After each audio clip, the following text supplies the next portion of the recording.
Good morning everyone.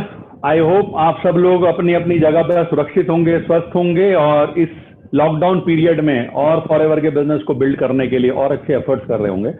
मेरा नाम पंकज गुप्ता है और मैं सबसे पहले शुक्रिया अदा करूंगा पूरे मैनेजमेंट का जिन्होंने मुझे आज के सेशन के लिए इनवाइट किया। साथ ही साथ में मैं तो थोड़ा अपने बारे में बताना चाहूंगा कि मेरा जन्म मेरठ शहर में हुआ और वर्ष 1988 में मेरा जॉब लगा सीआरपीएफ में सब इंस्पेक्टर के पोस्ट पर। वहां मैंने जॉब किया करीब 2 साल 8 महीने, लेकिन वो जॉब मुझे अच्छा नहीं लगा तो मैं वापस आ गया घर पर और घर पर मैंने थोड़ा स्टडीज की। मेरा सिलेक्शन हुआ बाद में Delhi police sub inspector special cell 1992 में। देन वो जॉब मैंने किसी कारण से किया नहीं और 93 में मेरा सिलेक्शन हुआ कस्टम विभाग में। यहां मैंने कंटिन्यूसली अपने जॉब को किया, लेकिन इसका परिणाम क्या हुआ कि जब आप जॉब करते हैं आपकी शादी की संभावनाएं बढ़ जाती है। मेरे साथ भी कुछ ऐसा ही हुआ। 95 में शादी, 97 में बेटी, 98 में बेटा। जो सैलरी एक बंदे को मजेदार लगती थी वो जब 4 लोगों में बंटने लगी तो वो नाकाफी लगने लगी। तो मैं किसी चीज की तलाश में लग गया और वर्ष 2004 में मेरी तलाश पूरी हुई उस कंपनी के साथ जुड़ने में जिसको हम प्राउडली कहते हैं the aloe vera company, forever living product. 2004 18 दिसंबर को मैंने फॉरएवर में अपना फॉर्म साइन किया। मैं हमेशा शुक्रिया अदा करूंगा मेरे स्पॉन्सर श्री जेके गुप्ता जी का और मेरे अपलायंस बाकी जितने भी सारे के सारे दिल्ली से हैं, मैं सबका शुक्रिया अदा करूंगा जिन्होंने मुझे बहुत कुछ सिखाया। तो दोस्तों आज का जो सेशन है, जैसा आपको पता है आज के सेशन को नाम रखा गया है कि एक ऐसा सेशन जिसमें ये बताया जाएगा कि एज ए मैनेजर आपको क्या क्या मिल सकता है, मैनेजर और उसके बाद, और साथ ही साथ आप उसको कैसे पा सकते हैं, मैनेजर के लेवल को और उसके बाद के लेवल को कैसे पा सकते हैं। तो मेरी भरसक कोशिश रहेगी अगले करीब 45 से 50 मिनट में मैं आपको कुछ ऐसा बता सकूं जिसको कि आप इस्तेमाल करके अपने बिजनेस में फायदा उठा सकें। जैसा मैंने आपसे कहा कि मैनेजर बनने के बाद आपको क्या मिल सकता है, what is that you can get after becoming manager and beyond। तो थोड़ा सा उसके बारे में चर्चा करते हैं एक आम आदमी के लहजे से। दोस्तों एक आम आदमी अपने जीवन में क्या चाहता है, एक आम आदमी की जरूरतें और सपने क्या होते हैं, और मुझे फॉरएवर से क्या मिला जब मैं इस बिजनेस में मैनेजर बन गया। मैं दोनों ही चीजों को आपके साथ कुछ डिस्कस करना चाहूंगा। सबसे पहली बात करते हैं, हर व्यक्ति चाहता है एक हेल्दी फैमिली, कि उसके परिवार का हर व्यक्ति स्वस्थ हो। मेरे ख्याल से आप भी चाहते हैं आपके परिवार का हर व्यक्ति स्वस्थ हो, और मैं आपको बता सकता हूं कि फॉरएवर की बदौलत मेरे परिवार के सभी सदस्य स्वस्थ हैं। और ये एक बहुत बड़ी बात है, समझिएगा। आज जब मैं बात करता हूं लॉकडाउन की, जब मैं बात करता हूं कोरोना की, आप यकीन मानिए मेरी जानकारी में फॉरएवर का एक एफबीओ अभी तक नजर नहीं आया जिसको कोरोना ने इफेक्ट किया हो। मैं इस पर कोई क्लेम नहीं कर रहा, लेकिन यस, आज फॉरएवर की वजह से मेरा परिवार हेल्दी है। देन बात करते हैं दूसरी, हर आदमी चाहता है, आप भी चाहते हैं आपका परिवार खुश हो। खुश क्यों हो, उसके पीछे बहुत सारी वजह हो सकती हैं, और एक ऐसा बिजनेस जो आपकी हर उस वजह को पूरा करने में सक्षम है जिससे आपका परिवार खुश रह सके, और मेरे साथ ये है, मेरा परिवार खुश। देन तीसरी चीज, गुड मनी। हर आदमी चाहता है वो पैसा कमाए। अब देखिए मेरा मानना क्या है, 2 तरह के पैसे होते हैं, पहला बड़ा पैसा और दूसरा अच्छा पैसा। बड़े पैसे पर मैं बात नहीं कर रहा, बड़ा पैसा तो फॉरएवर में आपको मिलेगा ही, लेकिन साथ ही साथ वो है गुड मनी। मतलब यहां भी मैं बताना चाहूंगा 2 तरह के पैसे हैं, गुड मनी और बैड मनी, यानी कि बुरे तरीकों से कमाया गया पैसा जिसमें आपको कहीं ना कहीं कभी ना कभी बद्दुआएं मिले, वो होता है बुरा पैसा।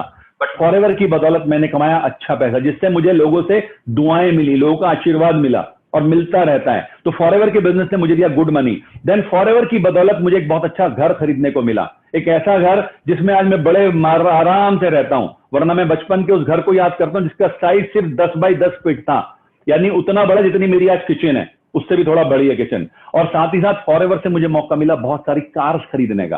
ओके, इसके अलावा हर आदमी को चाहिए फ्रीडम। मुझे बताइए कि आपको फ्रीडम चाहिए कि नहीं चाहिए? आजादी, किस बात की आजादी? आपके सिर पर कोई बैठा ना हो, बॉस। और मुझे आजादी मिली फॉरएवर से, क्योंकि फॉरएवर के बिजनेस को करते करते वर्ष 2004 में मैंने बिजनेस करना शुरू किया और वर्ष 2016 में मैंने डिसीजन लिया मैं अब फॉरएवर फुल टाइम करने वाला हूं, और आज मैं कंप्लीटली फ्रीडम की लाइफ ले रहा हूं। मेरे ऊपर कोई बॉस नहीं है। देन अगर हम आगे बात करें और क्या चाहिए एक व्यक्ति को, उसके जीवन में फन हो, ट्रेवल करने का मौका मिले, यानी कि मौज मस्ती करे, घूमे फिरे। फॉरएवर ने मुझे बहुत मौका दिया मौज मस्ती करने का और साथ ही साथ घूमने फिरने का। मैं आपको बताना चाहूंगा फॉरएवर की बदौलत मैं अभी तक 17 देशों की यात्राएं कर चुका हूं। आगे अगर मैं बात करूं, हर आदमी चाहता है सुरक्षा। शायद वो एक ऐसा पॉइंट है जो हर आदमी चाहता नहीं है, मुझे ऐसा लगता है व्यक्तिगत रूप से, लेकिन एक बहुत महत्वपूर्ण चीज है। क्या? सुरक्षा। कौन सी वाली? सुरक्षा का मतलब है दोस्तों कि आप अपने पलंग पर लेटे अपने परिवार के साथ। जरा इमेजिन कीजिए, रात के 2 बज रहे हैं, आप सब सो रहे हैं। इमेजिन कीजिए कि आप अपने पलंग से उठते हैं और थोड़ा सा दूर जाकर के घूम करके अपने पलंग को देखते हैं, तो आपको क्या दिखाई देगा? वो सारे आपके परिवार के सदस्य बिल्कुल निश्चिंत भाव से सो रहे हैं। इमेजिन कीजिए अगली रात उस पलंग पर आप नहीं हैं। क्या आपका परिवार तब भी उतने सुकून से सो पाएगा? मैं आपको बात कर रहा हूं कि सुरक्षा की जो फॉरएवर ने मुझे दी है, कि आज के आज अगर मुझे कुछ हो जाए तो मेरे परिवार को किसी काम के लिए भटकना नहीं पड़ेगा। देन एक और जरूरत की चीज है जो हर आदमी चाहता है, वो है फ्रेंड्स, उसके ज्यादा से ज्यादा दोस्तों। मैं मेरे बारे में बता सकता हूं आपको कि जब मैं फॉरएवर में नहीं था तो मेरे दोस्तों का जो दायरा था बड़ा लिमिटेड था, बहुत कम लोग मेरे दोस्त हुआ करते थे। लेकिन आज मुझे बड़ा फख्र होता है इस बात पे, मेरठ शहर में जहां से मैं बिलोंग करता हूं, पूरे उत्तर प्रदेश में, पूरे हिंदुस्तान में और दुनिया में मेरे असंख्य दोस्त हैं आज की डेट में। और ये दोस्त वो नहीं है जो कि मैं सिर्फ नाम से बोल रहा हूं कि वो मेरे दोस्त हैं, वो ऐसे दोस्त हैं जो मेरे को हर कुछ करने के लिए, मेरे साथ घूमने के लिए, फिरने के लिए, अपने यहां ठहराने के लिए तैयार हैं। ऐसे दोस्त आपको मिलते हैं फॉरएवर से। देन एक और चीज जो मुझे फॉरएवर से मिली और मैं जानता हूं वो आपको भी चाहिए, वो है रिकॉग्निशन, सम्मान, पहचान। और मैं आपको बता सकता हूं ऐसी पहचान मुझे फॉरएवर से मिली है जिसके बारे में मैं जब कभी छोटा था मैं कभी सोचता नहीं था कि मैं उसको डिजर्व भी करता हूं। इतना सम्मान लोगों ने दिया था, रिकॉग्निशन। देन एक और चीज है, वो है रेपुटेशन, रिस्पेक्ट। बहुत से लोग कहते हैं नेटवर्क मार्केटिंग व्यापार में रेपुटेशन नहीं होती, वो गलत कहते हैं। आज मेरी रेपुटेशन मुझे पता है, राइट। और रिस्पेक्ट, जैसा मैं भी आपसे थोड़ी देर पहले भी कह रहा था, रिकॉग्निशन का हिस्सा है, मुझे बहुत रिस्पेक्ट मिलती है लोगों से। ओके, तो ये सब चीजें मैं कह रहा हूं, पर आपको कैसे विश्वास आएगा मैं सच कह रहा हूं या गलत कह रहा हूं? तो मैंने आपके लिए एक छोटा सा वीडियो तैयार किया है, आई होप आपको उसे देख करके बहुत कुछ समझ में आ सकता है।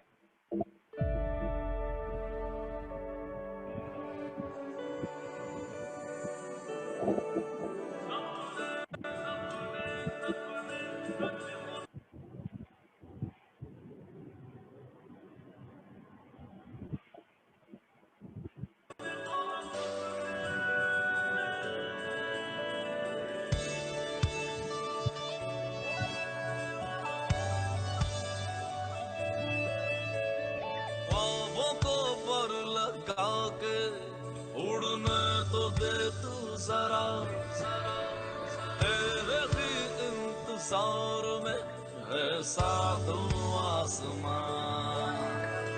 हौसला बन के तेरा रब तुझ में ही है सदा, दिल से चाहो अगर तो सुन लेता है खुदा। ख्वाहिशें सब तेरी, तेरे अरमान सारे, मंजूर होगी हर दुआ।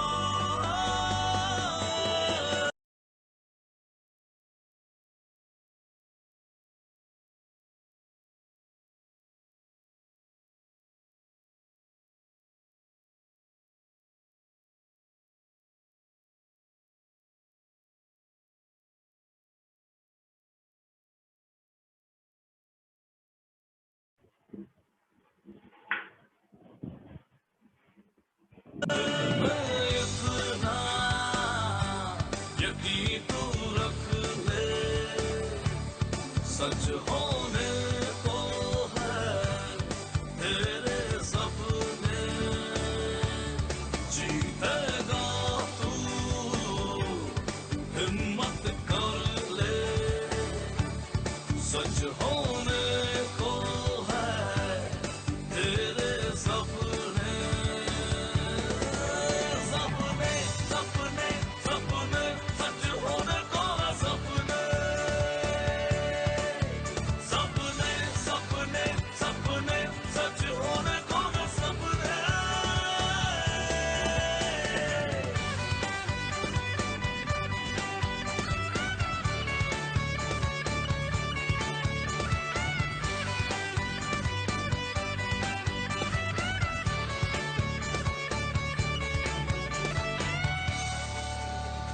कभी कभी ऐसी कहानियाँ जब मैं सुनता हूँ, हमेशा मेरे जहन में ये बात आती है, हमने वो क्या सही किया था कि हमें ये जिंदगी मिली, और इन्होंने क्या गलती की कि इनको ये जिंदगी मिली। हो आती है आवाज जो दिल की, वो तू सुन ले, मंजिलें है पुकार दी खुशियों को तू चुन ले, ओ कर लो खुद से ये वादा, टूटेगा ना इरादा, ओ नामुमकिन कुछ भी नहीं जहां में जान ले, दिल में इतना यकीन तू रख ले, सच होने को है तेरे सपने, जीतेगा तू, हिम्मत कर ले, सच होने को है तेरे सपने, सपने सपने सपने सच होने को है सपने, सपने सपने सपने सच होने को है सपने, सपने सपने सपने सच होने को है सपने, सपने सपने सपने सच होने को है सपने।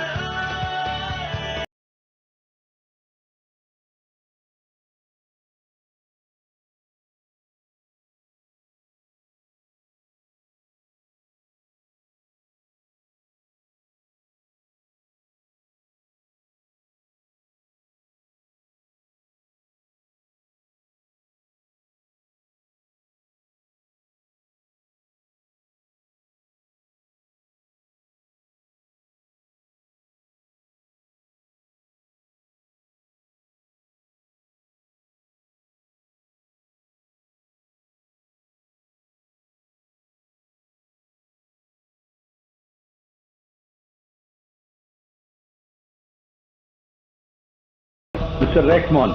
तो दोस्तों, जब हम बात करते हैं इस बिजनेस की, तो इस बिजनेस में जो हमारे प्रेसिडेंट है मिस्टर ग्रेगमॉन, उन्होंने जिक्र किया एक प्रेजेंटेशन में बहुत वर्षों पहले 4 कोर्स का।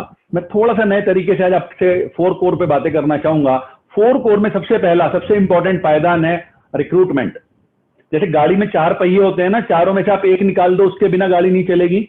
आज मैं आपसे गाड़ी के 4 अलग अलग पहियों की बातें करने जा रहा हूं, व्हील्स की बात करने जा रहा हूं, जिनको आपको परफेक्ट रखना। अगर एक में हवा कम है तो गड़बड़ हो जाएगी, अगर एक में पंक्चर हो रहा है तो गड़बड़ हो जाएगी, अगर आपने एक निकाल दिया तो गाड़ी नहीं चलेगी। तो ये चारों जो व्हील्स हैं ये बहुत इंपॉर्टेंट है, इनको आपको समान रूप से मेंटेन करना है। तो सबसे पहला रिक्रूटमेंट।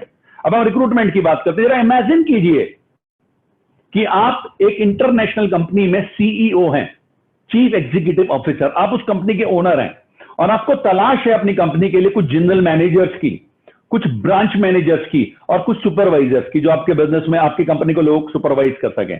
और वो अलग अलग एरिया के लिए आप तलाश में ऐसे लोगों की। क्या करेंगे आप? सबसे पहला काम आपको जो चाहिए वो क्या होना चाहिए कि जिस बंदे को आप रखने जा रहे हैं वो एजुकेटेड होना चाहिए, वो एक्सपीरियंस्ड होना चाहिए और वो गुड लुकिंग होना चाहिए। 3 चीजें एसेंशियल क्वालिफिकेशन के हिसाब से आपको चाहिए उस बंदे के अंदर जिसको आप जीएम या मैनेजर या सुपरवाइजर रखने जा रहे हैं अपने यहां। मैं बात कर रहा हूं किसी इंटरनेशनल कंपनी में, सपोज आप सीईओ हैं। Forget, I am not talking about forever, I am simply asking you कि आप एज्यूम करें आप सिर्फ एक कंपनी में सीईओ हैं। अब इस रिक्रूटमेंट के लिए आपको क्या चाहिए? आपको, मेरा एक सवाल है जो बड़ा इंपॉर्टेंट है कि क्या आप अपने इस रिक्रूटमेंट प्रोसेस में अच्छे लोगों को अपॉइंट करेंगे या हर किसी कूड़े करकट को अपॉइंट कर लेंगे? सोच करके बताइएगा। मेरे ख्याल से आप अच्छे से अच्छे लोगों को अपॉइंट करना चाहेंगे और इस रिक्रूटमेंट के लिए आप हर वो काम करेंगे जो आपके कंपनी में आने वाले लोग अच्छे से अच्छे लोग दे सके आपको। जैसे कि आप एडवर्टीजमेंट करेंगे, जैसे कि आप, हो सकता है अगर आपको लगता है ज्यादा लोगों ने अप्लाई कर दिया, कोई रिटन टेस्ट, कोई उनका स्किल टेस्ट लें, हो सकता है आप उनके लिए इंटरव्यूज कंडक्ट करें और हो सकता है आप इसके लिए कुछ ऐसे प्रोफेशनल्स को हायर करें जो उनकी साइकोलॉजी, जो उनकी पर्सनैलिटी को जज कर सके, राइट और रॉन्ग, अगर आप एक इंटरनेशनल कंपनी के सीईओ हैं। दोस्तों, क्या आप अपनी उस कंपनी के लिए एक जनरल मैनेजर या एक ब्रांच मैनेजर या एक सुपरवाइजर सिर्फ एक व्यक्ति में से चूज कर सकते हैं? सोच के बताइए मेरे को। शायद नहीं। उसके लिए आपको बहुत सारे लोगों का इंटरव्यू लेना पड़ेगा, बहुत सारे लोगों का। और यकीन मानिए, जब आप बहुत सारे लोगों का इंटरव्यू लेंगे तो उनमें से जो बेस्ट होंगे आप उनको जॉब दे देंगे। हाँ या ना? ये प्रोसेस है। अब हम बात करते हैं फॉरएवर के बिजनेस में। दोस्तों, दोस्तों फॉरएवर के बिजनेस में भी आप अपनी इंटरनेशनल आईडी के सीईओ हैं। आज से ध्यान रखिएगा, जो आईडी आपको मिली है वो आपके पास है, वो किसी और के पास नहीं है। उसका मालिकाना हक आपके पास है, किसी और के पास नहीं है। कोई भी व्यक्ति उस आईडी से अपने बिजनेस को चला नहीं सकता आपके अलावा। तो उस आईडी से नीचे जो भी एम्पायर खड़ा होगा उसके सीईओ आप हैं। और मजेदार बात यहां लिखा है इंटरनेशनल कंपनी, क्योंकि आप जानते हैं 160 देशों में इस बिजनेस में आपकी आईडी वर्क करती है। तो यानी कि आपको मौका मिला to work like a CEO. अब आपको भी क्या करना है, आपको भी अपने बिजनेस के लिए, फॉरएवर बिजनेस के लिए मैनेजर्स चाहिए, सीनियर मैनेजर्स चाहिए, सोरिंग मैनेजर चाहिए, सफायर मैनेजर चाहिए, सफायर डायमंड चाहिए, डायमंड मैनेजर चाहिए। अब आप क्या करोगे इसके लिए, आप भी कुछ ऐसा ही करने वाले हो। लेकिन आगे बताने से पहले मैं एक बहुत बड़ा अंतर बताना चाहूंगा, और ये अंतर ध्यान से सुनिएगा, बड़ा लाजवाब अंतर है साहब। Whatever is essential in a job is a desirable qualification in forever। जो भी चीज एक जॉब में एसेंशियल होता है, फॉरएवर के बिजनेस में डिजायरेबल है। मैं आपको बताऊंगा क्या। और जो भी एक जॉब में डिजायरेबल होता है, फॉरएवर में वो एसेंशियल है। क्या है वो जरा समझते हैं। एक मैंने ऑर्डर बनाया है, जब आप जॉब की क्वालिफिकेशंस देखते हैं तो सबसे पहला बंदा एजुकेटेड होना चाहिए। अगर आप किसी जॉब के लिए अप्लाई करते हैं, आपका एजुकेटेड होना बहुत जरूरी है। मैं जॉब की बात कर रहा हूं। एक्सपीरियंस आपके लिए और फायदा करने वाला है, ये भी एसेंशियल है, एक्सपीरियंस। देन गुड लुकिंग है आप तो बड़ा अच्छी बात है, डिजायरेबल है, ओके। और एम्बिशियस है, चलेगा, नहीं भी है तो पहली दो चीजें उन्हें चाहिए। फॉरएवर में देखिए कैसा उल्टा है। फॉरएवर में जो एसेंशियल है वो डिजायरेबल है, और जो डिजायरेबल है वो एसेंशियल है। समझिएगा, फॉरएवर बिजनेस में आपकी सफलता एक ही चीज पर, एक ही शब्द पर निर्भर करती है, वो है आपका एम्बिशियस होना, आपका महत्वाकांक्षी होना, कि क्या वाकई आप महत्वाकांक्षी। ये एसेंशियल क्वालिफिकेशन है इस बिजनेस की। अगर आप महत्वाकांक्षी नहीं है तो आप यकीन मानिए इस बिजनेस में आप कुछ नहीं कर सकते हैं। बाकी चाहे आप कितने ही पढ़े लिखे क्यों ना, मुझे माफ करिएगा प्लीज, आपकी एम्बिशंस का आगे आना बहुत जरूरी है। मैं आपको एक व्यक्ति के बारे में बताना चाहूंगा, उनका नाम है शिव खेड़ा। उन्होंने एक स्टेटमेंट दिया है, बड़ा प्यारा स्टेटमेंट है। There are two different words, skill and will. वो कहते हैं कि अगर कोई व्यक्ति स्किलफुल है पर विलिंग नहीं है तो वो सफल नहीं हो सकता। अगर कोई व्यक्ति स्किलफुल नहीं है पर विलिंग है तो वो सफल हो सकता है। और ये दोनों चीजों का कॉम्बिनेशन लाजवाब है। तो आप यकीन मानिए इस बिजनेस में आपका विलिंग होना, जो कि आपकी एम्बिशन से आएगा, वो सबसे इंपॉर्टेंट एसेंशियल क्वालिफिकेशन है। देन गुड लुकिंग अगर आप हैं तो बहुत ही बढ़िया बात है, राइट। और नहीं है तो फॉरएवर के पास इतने लाजवाब प्रोडक्ट्स हैं जो आपको गुड लुकिंग बना सकते हैं। Then third one is experience. हमारे लिए डिजायरेबल, आप एक्सपीरियंस अच्छी बात है, नहीं तो कोई फर्क नहीं पड़ता।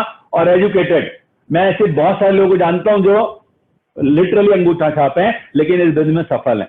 तो आपकी एजुकेशन का यहां पर कोई महत्व नहीं है, आप कितने एजुकेटेड हैं या नहीं है। बिलीव मी, कभी कभी लोगों को डर लगता है सर मेरे को इंग्लिश नहीं आती। मैं ऐसे बहुत सारे लोगों को जानता हूं जिनको इंग्लिश छोड़ो हिंदी तक पढ़ना नहीं आता है, बट वो सक्सेसफुल हैं। तो यहां पर आपकी पढ़ाई लिखाई डिजायरेबल है। आप हैं पढ़े लिखे तो बहुत अच्छी बात है, नहीं तो हम लोग आपको हर चीज करने के लिए, आपके साथ आपको आगे बढ़ाने के लिए तैयार खड़े हैं, ओके। अब रिक्रूटमेंट की बात हम जब करते हैं तो क्या आप किसी भी कंडीशन में अपने रिक्रूटमेंट प्रोसेस में, जब फॉरएवर की बात करते हैं, तो क्या सिर्फ अच्छे लोगों को लेना चाहेंगे या गार्बेज को भी? जरा समझते हैं इसको। एक आपको लाइन दिखाई दे रही होगी, अभी जो लाइन है इसको गौर से दिखेगा क्या इसका मतलब है। सपोज ये लाइन है जिसका एक सेंटर पॉइंट है, ये मैं मानता हूं ये आप हैं। जरा सोच करके देखिए कि अगर आपने किसी व्यक्ति को प्लान दिखाया और वो व्यक्ति, क्योंकि एक मैंने देखा साइकोलॉजिकली क्या होता है कि मनुष्य, हर मनुष्य एक अपने स्तर के लोगों से, जो उसके सोशल और इकोनॉमिकल सर्कल के लोग हैं उनसे, और एक अपने नीचे के स्तर के व्यक्ति से बात करने में बड़ा कंफर्टेबल होता है। गौर से सुनिएगा, अपने स्तर के लोगों से और अपने से नीचे एक स्तर के लोगों से बात करने में बड़ा कंफर्टेबल होता है, कॉन्फिडेंट होता है। तो जरा सोचिए आपने क्या किया, अपने स्तर से नीचे जाकर के बिजनेस प्लान दिखाना शुरू कर दिया, राइट। तो स्थिति क्या बनेगी जरा सोचिए। स्थिति कुछ ऐसे बनेगी, ये है आपने दिखाया अपने से नीचे के स्तर के व्यक्ति को प्लान, उसने भी ऐसे ही किया, उसने भी ऐसे ही किया, उसने भी ऐसे ही किया, उसने भी ऐसे ही किया। What I will suggest you, अगर आप थोड़ा सा अपना कॉन्फिडेंस लेवल बढ़ा लें और अपने से एक लेवल के व्यक्ति के ऊपर जाकर के प्लान दिखाएं तो क्या हो सकता है, जरा देखिए, आप समझ जाएंगे मेरी बात को। आपकी बिजनेस में क्लास आना शुरू हो जाएगी। और आज के डेट में मैं आपको बता सकता हूं, पिछले 3 महीने में लॉकडाउन के इस पीरियड में एक चीज बहुत अच्छी हुई है, फॉरएवर के बिजनेस में क्लास का आना ज्यादा शुरू हो चुका है, राइट। तो अब हम बात करते हैं रिक्रूटमेंट के इस प्रोसेस में।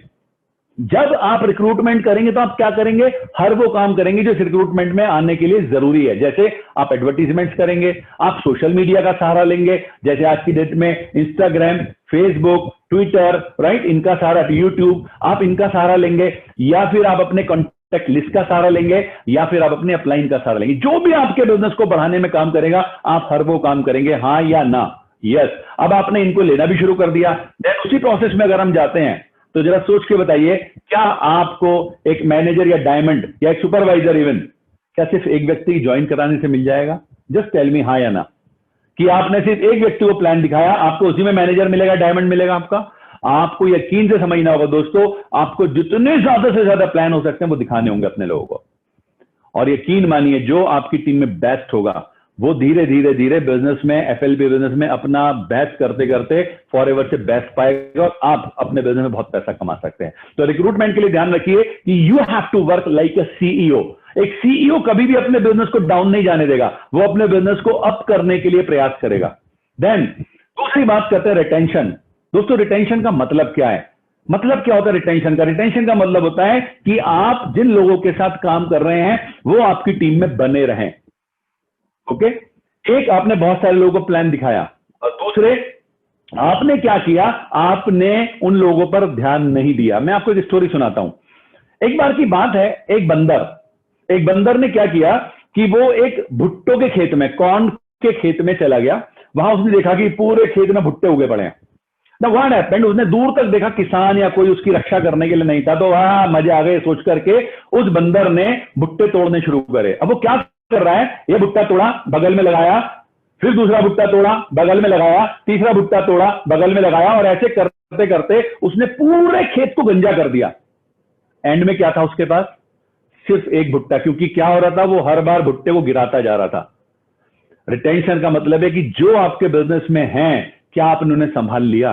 क्या आप उनको संभालने के लिए काम कर रहे हैं? क्या आप कुछ ऐसे एफर्ट्स कर रहे हैं जिससे कि वो आपके बिजनेस में आगे बढ़ सकें? और इसलिए समझिएगा, क्या आपको लगता है इंपॉर्टेंट है? मैं आपको बता सकता हूं, रिक्रूटमेंट इंपॉर्टेंट है, लेकिन रिटेंशन उससे भी ज्यादा इंपॉर्टेंट है। और आपको आना चाहिए रिटेंशन कैसे। मैं देखता हूं बहुत सारे लोग रिक्रूट तो कर रहे हैं, लेकिन रिटेंशन में प्रॉब्लम आ सकती है। तो अगर आपने उनको रिटेन कर लिया तो आप अपनी पीढ़ियों तक के लिए बिजनेस बिल्ड करने जा रहे हैं, believe me. Okay, now forever के बिजनेस में जैसा मैंने आपसे कहा कि ध्यान रखना बहुत जरूरी है अपनी टीम्स का। और क्यों ऐसा होता है कि लोग छोड़ के जाते हैं? मैं सिर्फ फॉरएवर, कहीं भी किसी भी काम में लोग क्यों छोड़ करके जाते हैं? या तो हो सकता है कि उसको अच्छा जो एक्सपेक्ट करके आया था उसकी रिक्वायरमेंट पूरी ना हो रही हो, तब बंदा छोड़ देगा। या ये भी हो सकता है कि उसको कोई बेटर अपॉर्चुनिटी मिल गई हो, और ये भी हो सकता है कि वो डिजेक्टेड फील करता हो। आप उसको लगता है यार मेरे को बंदा ना रिकॉग्नाइज ही नहीं करता, यार ये बंदा मेरे को मानता ही नहीं है, मेरी बातों को सुनता ही नहीं है। अगर इन तीनों, ये भी हो सकता है तीनों की तीनों चीजें हो। अगर ऐसा है तो यकीन मानिए गलती आपकी है, बिलीव मी। आप कह रहे होंगे अरे वाह ऐसा भी हो सकता है, ऐसा नहीं हो सकता। बिलीव मी, ऐसा बिल्कुल नहीं हो सकता। क्यों नहीं हो सकता वो मैं आपको बताना चाहूंगा। यकीन मानिए पूरी दुनिया में ऐसी कोई अपॉर्चुनिटी है, मैं पहले वाले पॉइंट को कवर करने की कोशिश करूंगा, जो कि किसी व्यक्ति की एक्सपेक्टेशंस को पूरा कर दे। फॉरएवर के अंदर वो ताकत है कि आपकी व्यक्ति की एक्सपेक्टेशंस और रिक्वायरमेंट्स को पूरा कर सकती है, यानी आपने अपने काम को भरपूर नहीं किया है। दूसरी, अगर कि वो इसलिए फॉरएवर छोड़ रहा है कि उसको कोई बेटर अपॉर्चुनिटी मिल गई, इसका मतलब भी क्या हुआ कि आपने अपने रोल को प्रॉपरली प्ले नहीं किया है, आपने उसको ढंग से बताया नहीं है, इसी वजह से उसको दूसरी अपॉर्चुनिटी बेटर लगी। या अगर वो डिजेक्टेड फील कर रहा तो आप समझ सकते हैं कि इसका मतलब सीधी सी जिम्मेदारी आपकी है, राइट? तो अगर आप इन सबसे संभल गए तो आप यकीन मानिए बहुत कुछ कर सकते हैं। और रिटेंशन की मैं आपको बताना चाहूंगा, मैं कैसे मेरे एएस से मैनेजर के सफर में रिटेन करने के लिए काम करता हूं, हो सकता है आपके काम आए। पहली चीज जो ब्रेकेट में लिखी है वो क्या, मेरा फोकस होता है मेरे इंडिपेंडेंट बनाना। इंडिपेंडेंट मतलब वो खुद से काम करे, खुद से प्लान दिखाए। सबसे इंपॉर्टेंट है प्लान खुद से दिखाए। अब मैं शुरुआत कैसे करता हूं, जब कोई व्यक्ति मेरे साथ मेरी डायरेक्ट में ज्वाइन करता है, सबसे पहले मैं उसके साथ फील्ड में पर्सनली काम करने के लिए इंटरेस्टेड रहता हूं। मैं पर्सनली काम करता हूं उसके साथ, मेरे असिस्टेंट सुपरवाइजर के साथ। शब्द सुनिएगा, मेरे असिस्टेंट सुपरवाइजर के साथ मैं पर्सनली काम करता हूं। शुरुआत में जैसे ही वो ज्वाइन करता है मैं उसके घर जाता हूं, उनके परिवार के साथ फैमिली रिलेशंस बिल्ड करता हूं। ये बहुत जरूरी है। हमारा बिजनेस जो एफएलपी है ना, वो फॉरएवर लिविंग प्रोडक्ट्स लोग कहते हैं, मैं कहता हूं फैमिली लविंग पीपल, राइट? तो आपको यहां पर परिवार से रिलेशन बनाए, तो वो मैं डेवलप करता हूं। साथ ही साथ मेरी कोशिश रहती है मैं उनके घर पे जाके कुछ प्रोडक्ट्स खोलूं, जैसे टूथपेस्ट, जैसे डीओ, जैसे एलोवेरा जेल, राइट। अब जब ये खुलते हैं तो खुलने के बाद वो उनको यूज करना शुरू करता है, जहां से मेरे को एक पक्का कस्टमर तैयार हो चुका होता है मेरा, राइट। देन उसके बाद मैं क्या करता हूं, मैं उनकी लिस्ट बनाने में उनकी हेल्प करता हूं कि कैसे आपको लिस्ट बनानी है, ओके। और मेरा टारगेट होता है, मैं उनको टारगेट देता हूं कि आपको कम से कम 200 लोगों की लिस्ट बनानी है। सबसे पहला काम, आप 200 लोगों की लिस्ट बना लो 2 दिन के अंदर, देन हम आपसे बातें करेंगे। देन उसके बाद मैं उनके लिए टारगेट सेट करता हूं, ओके। मैं उनके साथ एक टारगेट सेट करता हूं और वो टारगेट 6 महीने के लिए मैं उनको देता हूं। अब देखिए मजेदार बात क्या है, गौर से सुनिएगा, बड़ी इंपॉर्टेंट टेबल आपके सामने आने वाली है। आप चाहे तो इसका स्क्रीनशॉट ले सकते हैं अगर आपको लगता है। एक टेबल में आपको दिख रहा है मंथ, वो मैं आपसे डिस्कस करूंगा। Total monthly chassis, total active person in the team, वो लोग जो कि एक टीम में एक्टिवली कुछ काम कर रहे हैं, या तो वो कोई प्रोडक्ट खरीद रहे हैं, या वो रेगुलरली लोगों को प्लान दिखा रहे हैं, या वो रेगुलर बिजनेस डाल रहे हैं, ऐसे लोग एक्टिव। पर्सनली स्पॉन्सर्ड, मैं आपके इससे चर्चा करूंगा। और number of performance bonus checks paid, ये भी मैं आपसे चर्चा करूंगा। तो सबसे पहले बात करते हैं फर्स्ट मंथ की। मेरा टारगेट क्या देता हूं फर्स्ट मंथ का, और वो फर्स्ट मंथ कौन सा होगा, गौर से सुनिए, और किसी के लिए लागू होगा, क्योंकि बहुत सारे लोग हो सकता है जो इस समय यहां बैठे हो वो 3 महीने से, 4 महीने से, 6 महीने से असिस्टेंट सुपरवाइजर हो।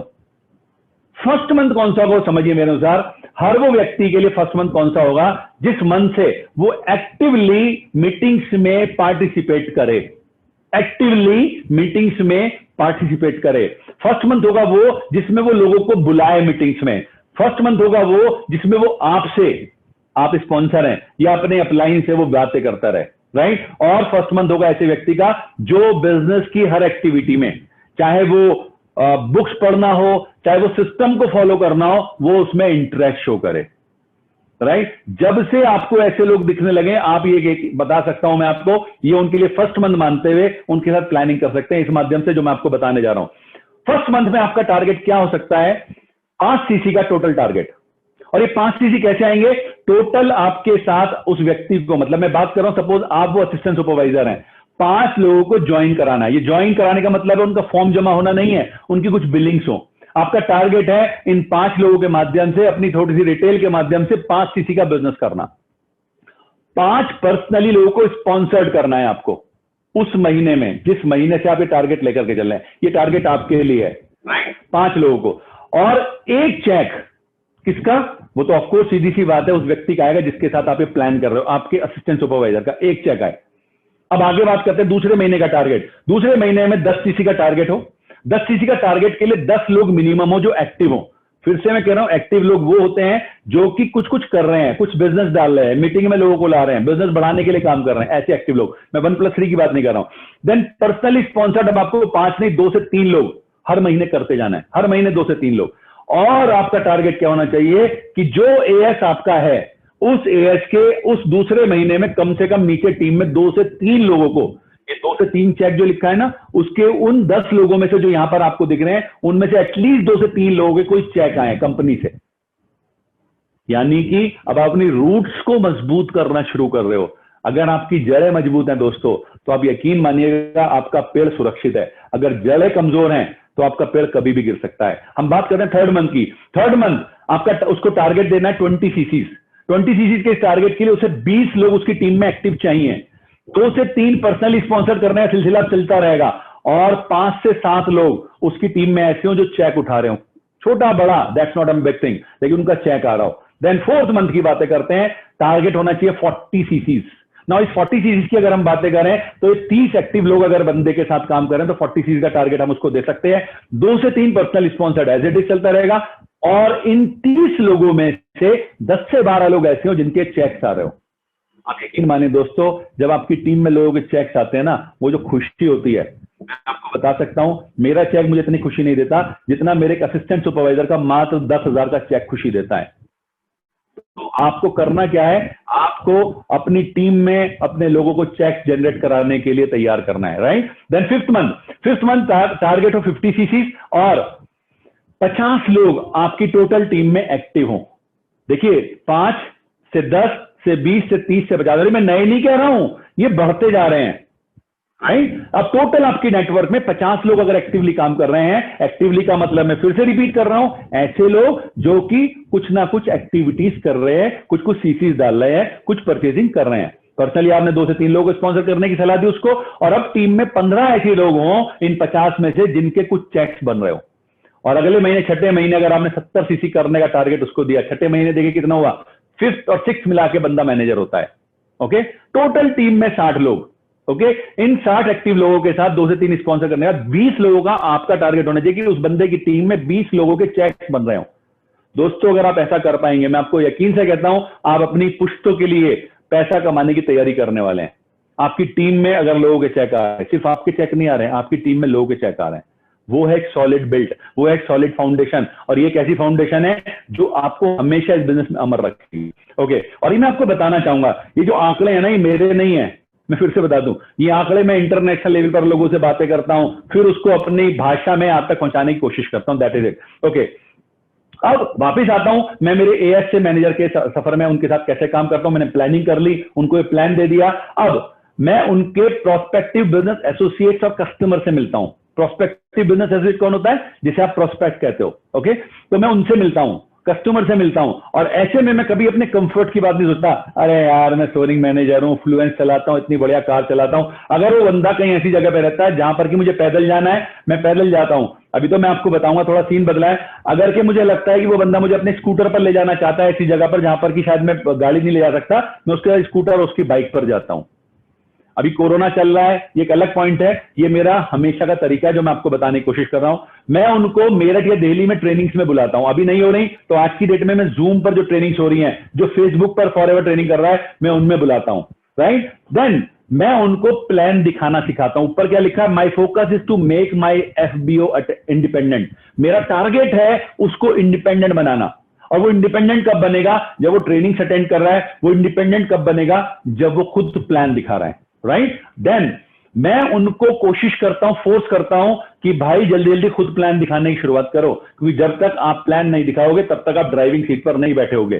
दोस्तों, आपने फरारी ले ली है, आपने मर्सिडीज ले ली है, पर आपको गाड़ी चलानी नहीं आती है, चलाता है आपका driver.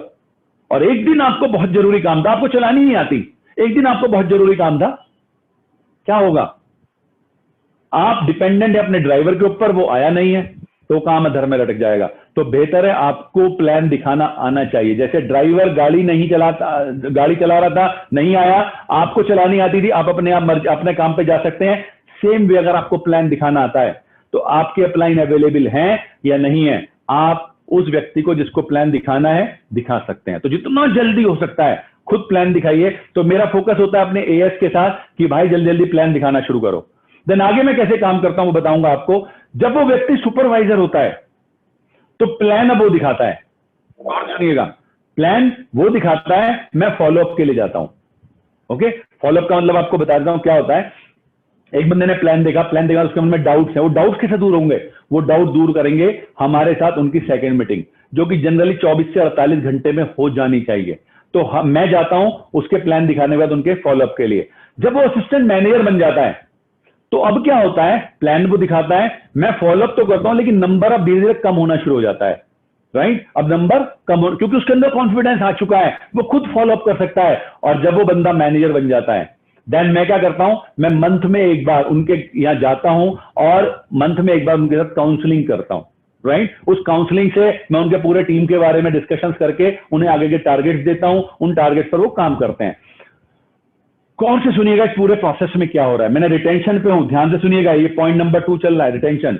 He is in my regular touch all through. जितने भी उसकी बची हुई हमारी लाइफ है दोनों की, वो हमेशा मेरे टच में है, फोन कॉल से, पर्सनल मीटिंग से। या तो वो मुझे कॉल करें या मैं उसको कॉल करूं, that's not important, but yes जब भी पॉसिबल हो हम आपस में बातें करते हैं। और इस तरह से मैं कभी भी उनको वंचित महसूस नहीं होने देता, डिप्राइव्ड ऑफ महसूस नहीं होने देता, यार मेरे साथ बड़ा गड़बड़ हो गया। राइट, देन आगे बात करते हैं, थर्ड पॉइंट है प्रोडक्टिविटी। प्रोडक्टिविटी यानी आप उत्पादकता कैसे बढ़ाएंगे। दोस्तों, प्रोडक्टिविटी की 5 स्टेजेस होती हैं, and I am thankful to mister Amarjeet भी, जिनकी प्रेजेंटेशन में से मैंने ये पॉइंट लिया है। Eureka is the first stage. जब आपको किसी चीज के बारे में समझ में आया कि यस यार, यूरेका के बारे में आप जानते होंगे, आर्किमिडीज का सिद्धांत बोलते हैं। राइट, और एक बार आर्किमिडीज जब एक पानी के टब में नहा रहे थे, तब अचानक से वो कूदे, जैसे वो पानी में गिरे एकदम उछल के बाहर आए और कहते यूरेका, मतलब मुझे मिल गया जो मैं ढूंढ रहा था। तो जिस दिन आपका एफबीओ उस स्टेज में आता है जहां पर उसको इस बात का एहसास होता है, यस यही है बिजनेस, यही है वो काम जिसे मैं करना चाह रहा था, वो यूरेका स्टेज होती है। जनरली इसमें 4 फिगर्स की इनकम रहती है, राइट? शुरुआती दौर होता है और ये उसका पहला महीना हो सकता है। जिस दिन आपके डिस्ट्रीब्यूटर ने, एफबीओ ने आपसे कहा यूरेका, इसका मतलब आप उसके साथ प्लान करना शुरू कर दीजिए। देन सेकंड स्टेज होती है कॉन्फिडेंस बिल्डिंग स्टेज। ये वो स्टेज होती है जिसमें कि आपको इसके कॉन्फिडेंस को बिल्ड करना है, आपको उसको सिखाना है, आपको उसको बताना है मार्केटिंग प्लान कैसे दिखाना है, कैसे लोगों से बातें करनी है, कैसे प्रोडक्ट के बारे में जानकारी देनी है। ये कॉन्फिडेंस बिल्डिंग स्टेज है, इसमें बंदा 5 फिगर इनकम में आता है। Next one is snowball effect, one someone becomes manager, 6 figure income आती है। स्नोबॉल जानते हैं आप क्या होता है?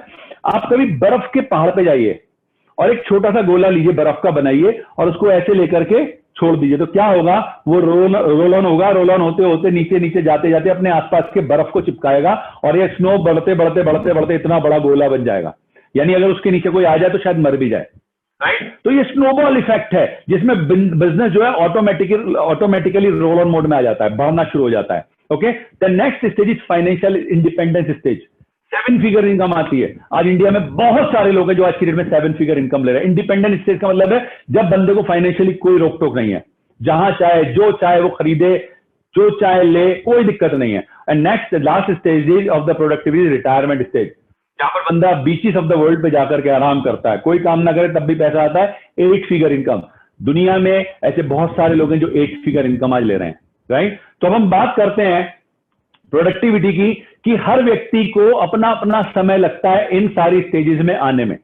किसी को यूरेका स्टेज में हो सकता है शुरू में 2-3 महीने लग जाए, और हो सकता है किसी को कॉन्फिडेंस बिल्डिंग में हो सकता है 2-3 महीने में आ जाए। तो ये हर व्यक्ति की अलग अलग स्टेजेस में टाइमिंग हो सकते हैं, दैट्स अ डिफरेंट स्टोरी।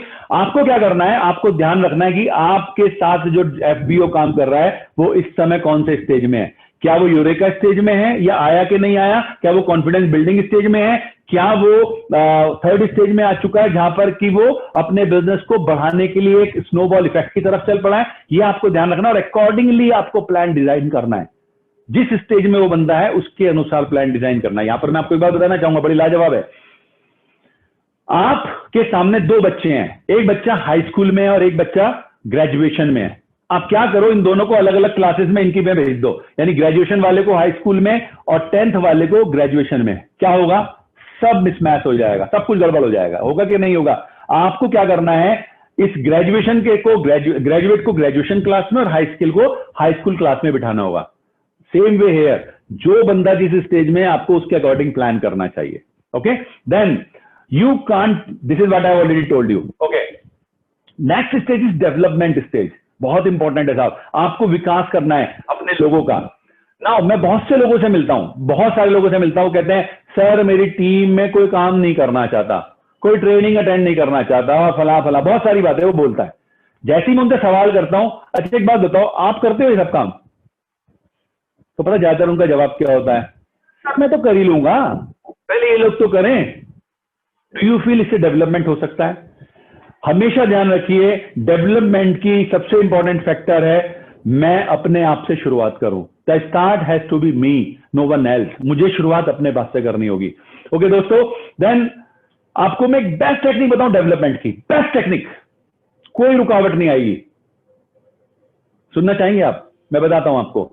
आज से अपने अपलाइन को बॉस मानना शुरू कर दो। थोड़ा सा अनकन्वेंशनल बात कह रहा हूं मैं आपसे। आज से अपने अपलाइन को अपना बॉस मानना शुरू कर दो। आप हो सकता है मुझे गाली दे रहे हो ये बात सुन करके, यार पंकज जी ऐसा होता है कि आप मुझे बॉस, मैं तो बॉस से बचना चाहता हूं। क्योंकि बॉस की छवि क्या होती है देखिए, ट्रेडिशनल बॉस, कन्वेंशनल बॉस क्या करते हैं? सबसे पहली बात, वो कभी नहीं चाहते आप सक्सेसफुल हो, कभी नहीं चाहते। वो कभी नहीं चाहते कि वो आप सक्सेसफुल हो, बल्कि एक काम वो और करते हैं, आपको सबके सामने डांटते हैं। पर मैं क्या कह रहा हूं, कितनी उल्टी बात कह रहा हूं। आप अपने अपलाइन को अपना बॉस मानना शुरू कर दो। कोई तो वजह होगी, मैं बताऊंगा आपको। बॉस क्या करता है कन्वेंशनल बिजनेस में? वो आपको हमेशा सबके सामने डांटता है, वो आपको सबके सामने नीचा दिखाता है। और मेरी अपनी रिसर्च क्या कहती है मैं आपको बताना चाहूंगा। बॉस कभी भी आपको अपने केबिन में नहीं डांटता है, बॉस आपको पब्लिक में डांटता है। पब्लिक में वो इसलिए डांटता है ताकि अगर उसने 10 लोगों में से एक आपको डांटा तो बाकी 9 ऑटोमेटिकली सुधर गए या डांट लिए गए, राइट? तो पब्लिकली आपको डांटता है। साथ ही साथ वो कभी अपनी जगह आपको नहीं बिठाएगा। जिस जगह पर वो बैठा है वो खुद खुश होकर के आपको सीट पर नहीं बिठाएगा। देन मैंने क्यों कहा आपसे कि आप अपने अपलाइन को बॉस की तरह ट्रीट करना शुरू कर दो। एक सिर्फ कारण है, मैं बताना चाहूंगा कि अगर आप बॉस के पैरामीटर में देखोगे किसी व्यक्ति को, तो क्या होता है, जो टारगेट आपका बॉस आपको देता है, जिस तरह से काम करने को आपसे कहता है, आप वैसे ही करते हो, हां या ना? 100% हां। अब यहां पर मैं आपसे जब कह रहा हूं कि आप अपने अपलाइन को बॉस की तरह मानना शुरू कर दो, तो मैं बताऊंगा क्यों कह रहा हूं। अगर आपने ये मानना शुरू कर दिया ये मेरे बॉस हैं, सिर्फ इतना, उस एंगल से उनकी हर बात को सम्मान देना शुरू कर दिया, तो मैं आपको विश्वास दिलाता हूं, एक बात ध्यान रखिएगा, कभी भी आपके जो अपलाइन है वो हमेशा आपको सक्सेसफुल होते देखना चाहते हैं। इस दुनिया में बहुत कम लोग मिलेंगे जो आपको सक्सेसफुल होते देखना चाहते हैं। कौन कौन? एक आपके माँ बाप, एक आपके सिबलिंग्स, और अगर मैं गलत नहीं हूं, एक आपके अपलाइन, जो हमेशा आपकी तरक्की चाहते हैं। राइट? वो आपकी तरक्की चाहता है। बॉस आपकी तरक्की नहीं चाहता कन्वेंशनली, लेकिन फॉरएवर में आपके अपलाइन आपकी तरक्की चाहते हैं। देन वो हमेशा आपकी तारीफ करते हैं सबके सामने, यार मजा आ गया यार, इस बार ये बंदे ने क्या लाजवाब काम किया। वो हमेशा आपको अप्रिशिएट करेंगे। कन्वेंशनली बॉस नहीं करता, वो डांटता है। Then he recommends your name, sir आप एक काम करिए, इनको बुलाइए, इनकी ट्रेनिंग बहुत बढ़िया है, सर इनको बुलाइए, बहुत बढ़िया लोगों से बातें करते हैं। वो रिकमेंड करते हैं। और सबसे बड़ी बात, वो हमेशा अपना स्थान छोड़ करके आपको आगे लाने के लिए तैयार है। सपोज के आपने ज्वाइन किया एज एन असिस्टेंट सुपरवाइजर अपने मैनेजर के डाउन में, तो वो चाहते हैं कि आप फटाफट मैनेजर बने ताकि वो सीनियर मैनेजर बन जाएं। राइट? तो वो अपना स्थान छोड़ करके आपको देने के लिए तैयार है। और मैं आपको एक लाइव एग्जांपल देने जा रहा हूं कैसे फॉरएवर लिविंग प्रोडक्ट की कल्चर चलती है। देखना चाहेंगे आप? ये मेरे अपलाइन है मिस्टर टीपीएस बेदी दिल्ली से, और जिनको आप देख रहे हैं सम्माननीय व्यक्ति हैं मिस्टर रेक्समॉन। मिस्टर टीपीएस बेदी जब 2008 में यूएस गए थे, तो फिनिक्स एरिजोना में जब गए, तो मिस्टर रेक्समॉन ने अपनी सीट छोड़ करके मिस्टर बेदी को बिठाया था उस सीट पर। Can you believe this is the culture of forever living? तो यहां पर बॉस आपकी तरक्की चाहते हैं, वो अपनी जगह छोड़ करके आपको देने के लिए तैयार है। राइट? ओके, डेवलपमेंट में आगे बात करते हैं। एक और चीज जरूरी है, कभी भी लोगों को चेंज करने की कोशिश मत करो डियर फ्रेंड्स। अगर आप लोगों को चेंज करने की कोशिश करोगे तो फंस जाओगे। हमेशा अपने आप को चेंज करो। बड़ा मुश्किल शब्द है साहब परिवर्तन, लेकिन परिवर्तन करना जरूरी है। ये आपको अपने आप से करना होगा, आपको खुद तैयारी करनी होगी परिवर्तन की। नेक्स्ट, एक रोल मॉडल बनिए। रोल मॉडल मतलब क्या होता है कि जब आप चाहते हैं मेरी टीम में लोग डेवलपमेंट करें, मेरी टीम में डेवलपमेंट हो, लोगों का विकास हो, तो ये दो चीजें बड़े इंपॉर्टेंट पैरामीटर्स हैं। एक, अपने आप के अंदर बदलाव लाओ। ओके, बदलाव लाओ इन द सेंस कि आप कम प्लान दिखाते हो, ज्यादा प्लान दिखाओ। कम बुक्स पढ़ते हो, ज्यादा बुक्स पढ़ो। कम मीटिंग्स अटेंड करते हो, ज्यादा मीटिंग्स अटेंड करो। ये बदलाव है, और यही आपको रोल मॉडल बनाएगा। जब आप ये सब काम करोगे तो आप क्या पाओगे कि अब आपके साथ लोग फॉलो करना शुरू कर चुके हैं। मैं आपको बताना चाहता हूं, और ये बड़ी इंपॉर्टेंट बात बता रहा हूं मैं आपको। मैंने चूंकि ह्यूमन साइकोलॉजी पढ़ी नहीं, पर देखा बहुत है। आज की डेट में नेटवर्क मार्केटिंग व्यवसाय में मेरे ख्याल से लाख लोगों से ज्यादा मैं मिल चुका हूं, तो मैंने बहुत गौर से माइन्यूटली ऑब्जर्व किया है कि सपोज आप अपलाइन हैं, आपकी टीम आपके पीछे बैठी है, आपने किसी स्पीकर को सुनना शुरू किया। जब सुनना शुरू किया तो वो क्या है, स्पीकर बोल रहा है, आप आराम से ऐसे बैठे हो, हाथ डाल के ऐसे ऐसे बैठे हो चेयर पे, तो आप यकीन मानना पीछे टीम भी ऐसी बैठना शुरू कर देगी। जो मैंने माइन्यूटली ऑब्जर्व किया वो क्या, अगर आप एक कागज पेन लेकर के लिखना शुरू कर देंगे, आप देखना पीछे लोग लिखना शुरू कर देंगे। तो first you have to start working like a role model my dear friends. Okay, ये मैंने किताब में पढ़ा था, और ये बड़ी लाजवाब किताब है दोस्तों। उसका एक पार्ट है सीमेंटिंग। सीमेंटिंग क्या होती है? कुछ चीजों से मिलकर के सीमेंटिंग। अकेले सीमेंटिंग नहीं करता, ध्यान रखिएगा। जब आप कोई मकान बनाते हैं, आपको क्या क्या चाहिए? ईंटें चाहिए, आपको सीमेंट चाहिए, आपको बालू रेत चाहिए, और इन सबसे मिलकर के जब ये होता है तो दीवार खड़ी होनी शुरू होती है। ये all, this is all called cementing. आपके बिजनेस के लिए भी सीमेंटिंग की जरूरत है। कैसे? सबसे पहले कीप ऑन स्पॉन्सरिंग। सबसे इंपॉर्टेंट ईंट है आपके बिजनेस की। स्पॉन्सरिंग लगातार करते रहिए, कभी मत रुकिए स्पॉन्सरिंग से। अगर आप इस बिजनेस में तरक्की चाहते हैं, अगर आप इस बिजनेस में मैनेजर एंड बियॉन्ड के लाइफ को एंजॉय करना चाहते हैं, अगर आप चाहते हैं जैसी लाइफस्टाइल मैंने आपको दिखाई, या आज की डेट में फॉरेन में बहुत सारे लोग एंजॉय कर रहे हैं, ऐसी लाइफस्टाइल चाहते हैं, तो आपको एक काम आज से करते रहना होगा, keep on sponsoring and sponsoring and sponsoring. मिलते रहिए लोगों से। ये नहीं कि साहब मैंने एक प्लान दिखाया था साल में एक बार, नहीं चलेगा काम। You have to keep on sponsoring. Cementing number 2, recognise the power of team and team work. आपको समझना होगा टीम और टीम वर्क की पावर को। राइट? ये सबसे इंपॉर्टेंट पावर है माय डियर फ्रेंड्स। मैं आपको एक स्टोरी सुनाना चाहूंगा, I hope I have time. मैं आपको एक स्टोरी सुनाना चाहूंगा टीम वर्क पर। आपने बचपन में कहानी सुनी होगी, तो वो कहानी क्या थी? कछुआ और खरगोश की कहानी। उसमें सार क्या था? Slow and steady wins the race. दोस्तों ये कहानी गलत है, इसका मोरल गलत है, मैं चैलेंज कर रहा हूं, इसका मोरल गलत है। Slow and steady wins the race, और मैं आज पब्लिक प्लेटफॉर्म पर इसका विरोध करता हूं। ये मोरल हमें बचपन से गलत पढ़ाया गया है। ये हो ही नहीं सकता, ये हो ही नहीं सकता कि कछुए को कोई भी हालत में जीत मिल जाए अगर खरगोश जागा हो तो। अगर उस रेस में कछुआ जीता तो किस्मत से जीता। कछुआ जीता तो इसलिए जीता कि खरगोश सो गया था, वरना कोई ताकत कछुए को जिता नहीं सकती थी। हां, इस कहानी का मोरल मैंने क्या लिया वो मैं आपको बताना चाहूंगा। मेरे अनुसार है, if you are slow but steady you will reach your target one day. जीतोगे नहीं जीतोगे एक अलग बात है, लेकिन आप अपनी मंजिल पर जरूर पहुंच जाओगे, राइट? तो ये इसका मॉरल है। लेकिन मैंने इस कहानी को 4 अलग अलग भागों में पढ़ा, मैं आपके साथ बताना चाहूंगा। एक कहानी हमने बचपन से सुनी, मैं इसको आज थोड़ा सा और बड़ा रूप देना चाहता हूं। क्या हुआ साहब, जैसे ही खरगोश अपने घर पर पहुंचा इस हार के बाद, तो उसके रिश्तेदार, उसके दोस्त उस पर हंसी उड़ाने लगे। अबे तूने तो हमारा नाम खराब कर दिया, खरगोश प्रजाति का बेवकूफ, कछुए से हार गया, शर्म नहीं आई तेरे को? अब ये बात सुनकर के खरगोश का खरगोश जाग गया, राइट? अब खरगोश ने कहा हाँ यार बात तो सही है। उसने फटाफट कछुए को फोन मिलाया, चल बे चला, अब की बार दिखा हरा के मुझे। अब कछुए की मजबूरी थी, विजेता था वो आ गया। जैसी स्टार्टिंग पॉइंट पे ट्रिगर दबा, क्या हुआ? खरगोश फटाक से विनिंग पॉइंट पे पहुंचा और जीत गया। तो इस दूसरी कहानी का मॉरल क्या है कि अगर आप अपनी शक्तियों को लेकर के ओवर कॉन्फिडेंट ना हो तो आप जीतोगे। लेकिन दोस्तों कहानियां खत्म नहीं हुई। हुआ क्या? अब जब कछुआ अपने घर पहुंचा तो उसके दोस्तों ने और रिश्तेदारों ने हंसी उड़ाई, तेरी तो किस्मत बढ़िया थी, खरगोश तो हो गया था, बता क्यों हार गया?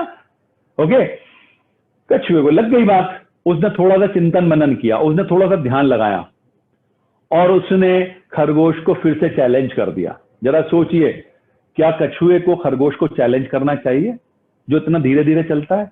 कछुए के आगे जीत सकता है खरगोश के आगे? नहीं। लेकिन कछुए ने खरगोश को चैलेंज किया, और चैलेंज किस तरह से किया कि जो रेस थी वो कैसे हुई कि जहां आपको मेरा हाथ दिख रहा है, अभी गौर से देखिएगा मेरा हाथ, ये आपको मेरे हाथ दिख रहे होंगे, ये एक नदी है बीच में। कैसे हुआ कि शुरुआत हुई वहां से, और दोनों ने जैसे ट्रिगर दबा दोनों भागना शुरू हुए। यहां पर आकर खरगोश पहले पहुंच गया, लेकिन ये नदी थी, खरगोश को तैरना नहीं आता था। कछुआ धीरे धीरे धीरे धीरे आया, नदी पार करी और पार करके विक्ट्री पॉइंट उस तरफ था, जीत गया। इस तीसरी कहानी का मोरल क्या दोस्तों कि ऊपर वाले ने हर व्यक्ति को, आपको, मुझको, इस दुनिया में हर व्यक्ति को कोई एक्स्ट्रा पोटेंशियल पावर दी है। अगर हम सिर्फ आंख बंद करके उसका मनन करें तो अब यकीन मानिए आपको पता चल जाएगा वो, और अगर आप उसका इस्तेमाल करें तो भी आप दुनिया को पछाड़ सकते हो। लेकिन दोस्तों कहानी यहां भी खत्म नहीं हुई। हुआ क्या? अब 3 रेस हो चुकी थी, कछुआ और खरगोश बहुत अच्छे दोस्त बन चुके थे। तो अब की बार क्या हुआ, जो स्टार्टिंग पॉइंट था वहां से यदि ट्रिगर दबा, खरगोश की पीठ पर कछुआ बैठा और दोनों नदी तक आए।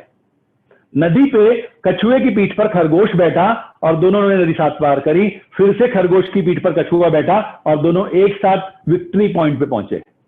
जरा समझिएगा इसका मतलब क्या है। चौथी कहानी का मोरल क्या है कि हर किसी बंदे के अंदर कुछ पोटेंशियल्स हैं, कुछ हिडन पोटेंशियल्स हैं।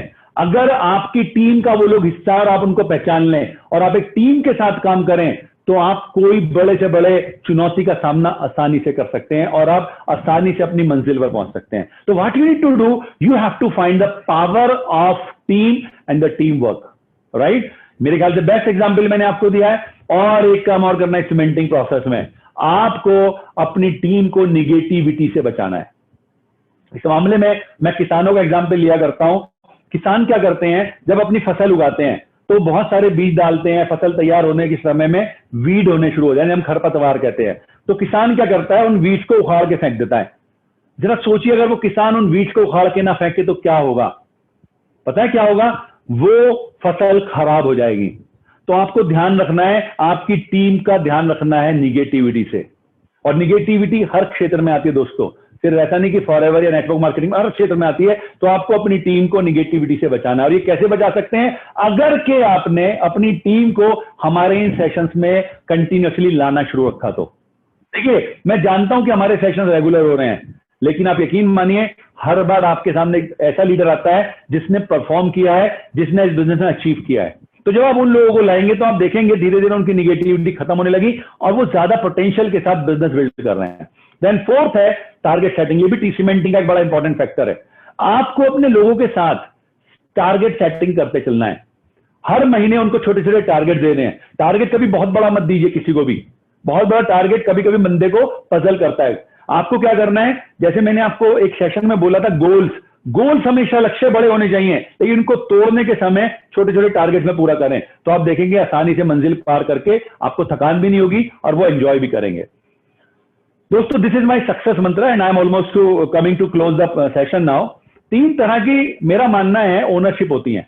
3 तरह की। पहली होती है गो एंड गेट ओनरशिप। जाओ और जाकर के ओनरशिप ले लो। जैसे कि आप किसी मकान को देखने गए, जब आप मकान देखने गए किसी बिल्डर का, आप वहां पर जाकर के क्या देखते हैं कि आपने कदम रखा, कदम रखने के बाद अंदर गए, अंदर आकर के आपको फील हो रहा है वाह ये तो जैसे मेरा ही मकान है, राइट। जब आप अंदर पहुंचे तो वहां पर आपको सॉरी टू से कुत्ते की पॉटी नजर आई। क्या आप में से कोई भी उसको साफ करेगा? सोचिए जरा, कभी भी नहीं करेगा। This is called go and get ownership. Second one is professional ownership. Professional ownership क्या है कि आपको कोई नौकरी मिल गई, आप वहां पर जा रहे हैं, जाकर के रोजाना सुबह शाम बैठ रहे हैं, आपका कोई मतलब नहीं, सफाई करने के लिए बंदा आ रहा है, आप सफाई हो रही है, नहीं तो नहीं। And third one is very important, emotional ownership. What is that emotional ownership? आपने वो मकान जिसको आप देखने गए थे, जहां पर कुत्ते ने पॉटी कर रखी थी, अब आपने खरीद लिया है। खरीदने के बाद आपने घर में चाबी खोली और जैसी चाबी खोली तो अंदर कुत्ते की पॉटी पड़ी हुई थी। What will you do? You will start flushing it yourself, right? क्योंकि अब आपके इमोशन जुड़ गए हैं। मैं आपको बताना चाहूंगा फॉरएवर में आपकी सफलता छुपी हुई है तीसरी वाली ओनरशिप में, इमोशनल ओनरशिप। जब आप फॉरएवर को यहां की जगह यहां उतार लेंगे दिल में, तब आपको समझ में आएगा मेरी बात का मतलब क्या है। बहुत से लोग हैं जिन्होंने फॉरएवर का फॉर्म भरा, go and get ownership, form भरा, फॉर्म भरने के बाद उन्होंने कोई ध्यान नहीं, गो एंड गेट ओनरशिप। दूसरे प्रोफेशनल ओनरशिप में आए, माने उन्होंने क्या किया, लाइक कि उन्होंने 2 सीसी कर लिए, राइट। 2 सीसी करने के समय में उन्होंने बड़ा एहसान था मारा, देख लेंगे। लेकिन आप यकीन मानिए जिस दिन उसके अंदर वो फीलिंग आ जाएगी yes this is my business, वो यूरेका, याद है ना यूरेका, जिस दिन वो यूरेका मेथड में आ जाएगा उस दिन से वो इमोशनल अटैच होना शुरू हो जाएगा। और ये emotional ownership is the most important ownership in this business. Okay, जितने लोग आपके साथ फॉरएवर में आपको दिखाई देंगे they are totally emotionally attached. तो दोस्तों, I am just hanging up now. Thank you very much for listening to me. मैं वंस अगेन शुक्रिया अदा करना चाहूंगा हरीश सिंगला सर का, जिन्होंने इतने लाजवाब सेशंस को ऑर्गेनाइज किया है, निकिता मैडम का जिन्होंने इन सब में हमारी टोटल हेल्प की है। मैं शुक्रिया अदा करना चाहूंगा पूरी बैक एंड टीम का, खासतौर से विकास जी का जो दिन रात लगे रहते हैं, आकाश चौधरी जी का, मारवन का जो इतने लाजवाब हमारे लिए एडवर्ट बनाते हैं, और बाकी आप सब लोगों का जिन्होंने इतने शिद्दत से सुनने के लिए हमारे सेशन को अटेंड करते हैं। मैं फिर से लेकिन एक बात कहना चाहूंगा, नंबर को बढ़ाइए, अपने नंबर को इन मीटिंग्स में बढ़ाइए। नेटवर्क मार्केटिंग के मेरे गुरु ने कभी कहा था कि अगर आप इस बिजनेस में सक्सेसफुल होना चाहते हैं तो हर मीटिंग में अपने हेड काउंट कीजिए। अगर ये हेड काउंट बढ़ रहा है तो आप सक्सेसफुल हो रहे हैं, अगर आपका हेड काउंट नहीं बढ़ रहा है तो आपको चेक करने की जरूरत है। हेड काउंट मतलब आपकी मीटिंग में कितने लोग आ रहे हैं। तो इन्हीं शब्दों के साथ मैं मेरी भाषा को, मेरी वाणी को विराम देता हूं। Thank you very much, all the very best, take care of your self, good bye.